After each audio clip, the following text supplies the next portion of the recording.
Allah dit dans un verset que il dit قل ô Mohammed, dit aux gens قل هذه سبيلي. Et là il va le dire à sa communauté quoi, par rapport aux autres. قل هذه سبيلي أدعو إلى الله على بصيرة أنا ومن اتبعني.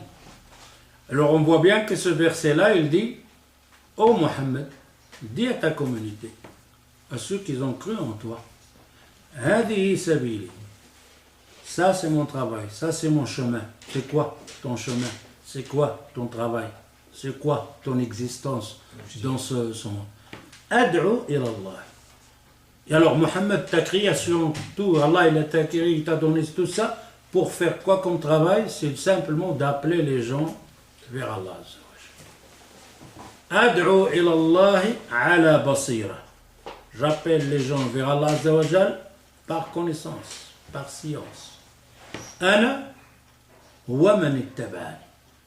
C'est-à-dire que le travail du prophète sallallahu alayhi wa sallam, c'est de transmettre le message, d'appeler les gens, mais c'est un travail concerné le prophète et ceux qui ont cru en lui, qui leur travail aussi, ils doivent le faire. أنا ومن اتبعني. Et toute personne dit que je suis le prophète sallallahu alayhi wa sallam, son travail en premier lieu, dans toute son organisation de la vie, de matin jusqu'au soir, le travail, ce n'est pas ceux qui, donc de mariage, ou des enfants, ou de travail, non. La première chose dans sa tête, c'est d'appeler les gens, mais d'appeler les gens à la... Alors dans ce cas-là, qu'est-ce qui va venir par avant? Al-ilm. Je ne peux pas passer directement à l'appel aux gens sans science. Alors je suis obligé de comprendre que cette science, elle est obligatoire, comme le prophète sallallahu alayhi wa sallam a dit, al-ilmu farida. Apprendre, c'est une obligation. Et quand j'aurai appris, je le fais pour moi-même, de l'exécuter, de faire. Et une fois que je le fais pour moi-même, je dois le transmettre. Et si je le fais pas pour moi, est-ce que je dois transmettre? Oui. Transmettre, c'est tu es obligé. Tu l'as fait ou tu l'as pas fait, mais tu le transmets. Parce que si tu le transmettais, tu aurais fait commettre deux péchés à ce moment-là. À partir de quelle quantité de bagages de science on peut considérer qu'on est obligé de faire da'wah? Il n'y a pas, ça a été déterminé par le prophète sallallahu alayhi wa sallam. Ballighu anni walaw aya. Ici, ballighu anni walaw aya, parce que dans le travail, il y a plusieurs choses. Je peux te ramener, par exemple, la farine.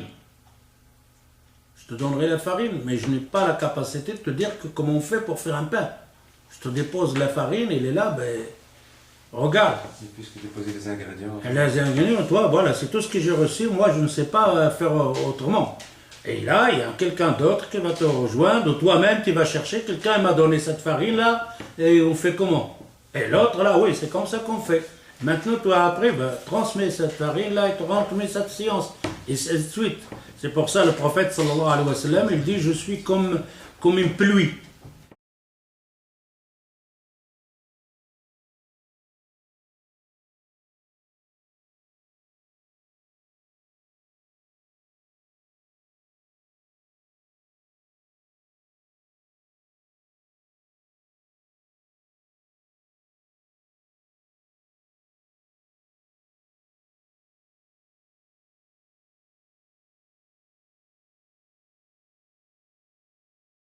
Qui tombe.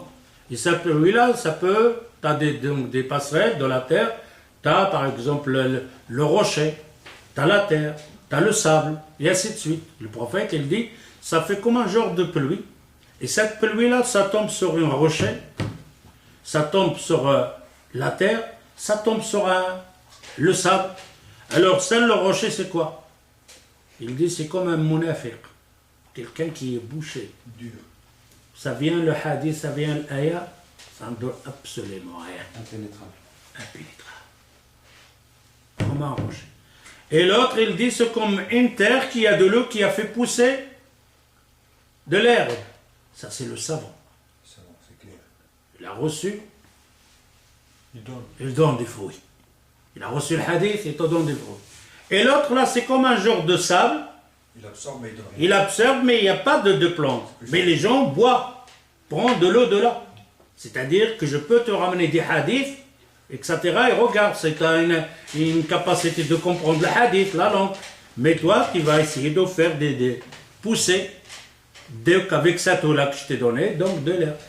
Alors, il y en a qui va te ramener simplement de l'eau, et il y en a qui va prendre de l'eau, de faire des fruits, te donnerait directement des fruits. Automatiquement. Alors, transmettre, tu peux prendre par exemple une cassette hein, qui a un dars dedans, ben, tu as transmis quelque chose. Même si toi, tu n'as pas compris complètement, mais dès qu'il arrive à quelqu'un, il comprend tout. Ça se peut que lui-là, il va te faire le retour à toi qui a ramené la cassette, de t'expliquer qu'est-ce qu'il y a dans la cassette, de détailler. C'est pour ça le prophète sallallahu alayhi wa sallam, il dit peut-être quelqu'un qui prend une science, l'a donné à quelqu'un, que l'autre le comprendra mieux que celui qui l'a entendu de moi directement. Toi, tu te la transmets simplement. Alors la da'wa, il n'y a pas donc de certaines personnes, oui, ça dépend de ce que tu veux faire de le da'wa, tu veux faire le fatwa. Alors là, c'est un autre problème. Si tu veux faire, de dire Allah Azza wa Jal, il a dit halal haram, et dans des choses qu'il n'y a pas de dalil concret. Alors ça, c'est pas pour toi, ça c'est pour des autres personnes qui peuvent, qui ont la langue arabe, qui ont la grammaire, qui ont le Coran, qui ont la Nassikh wal Mansour, qui connaissent les règles. Celui-là, il fait l'ijtihad, c'est une autre personne. Toi, simplement, tu as compris son ijtihad. Tu prends son ijtihad, tu le donnes à quelqu'un d'autre. Tu dis, cette chose-là, c'est haram. Pourquoi c'est haram? Le dalil tel. Et qui a dit cette parole-là? C'est le cheikh tel. Mais toi, tu ne la transmets pas parce que le cheikh l'a dit, tu la transmets parce que tu as compris le dalil. Là, tu as une catégorie de l'ijtihad. Mais tu as l'autre personne qui n'a pas compris le dalil, il est convaincu lui-même avec cet argument, mais il ne peut pas la discuter, il ne sait pas comment la discuter, etc. Il sera perturbé, ben, il te la transmet, c'est tout.